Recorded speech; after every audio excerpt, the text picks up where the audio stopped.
As I was telling in my panel discussion, ubiquitous connectivity is going to be one of the pillars for 6G.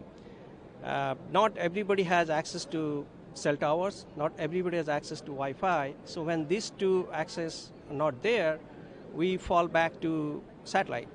And even within satellite, you have geosynchronous, GEO, you have MEO, and you have LEO. So depending on the type of application, if you're doing broadband type application, you probably have to depend on LEO satellite. If you're just doing messaging or file transfer, you just have to depend on GEO. Now, if you have to build this hierarchical satellite, in addition to that, you also have HAPS. That's another thing you should not forget. If you have the HAPS type high altitude platform system, then you can go below low Earth orbit satellite to provide the kind of communication that we need. So it all depends of what type of application. If it is a broadband application, like let's say remote surgery, obviously you have to depend on LEO. If you're just sending a mail, you can just do the GEO. But with that, there are challenges.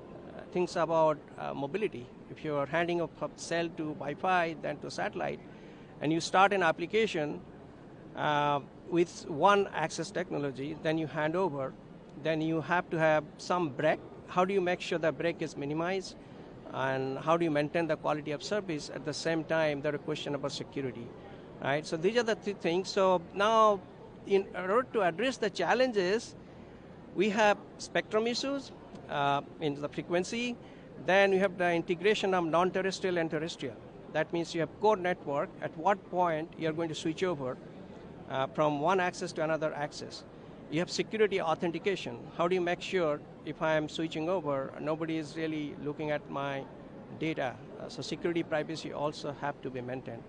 So my suggestion, recommendation is the operators, academics, they should, and even the service provider, they should work together, try to build some prototypes, simulation, and build a test bed to see how different types of application can be supported.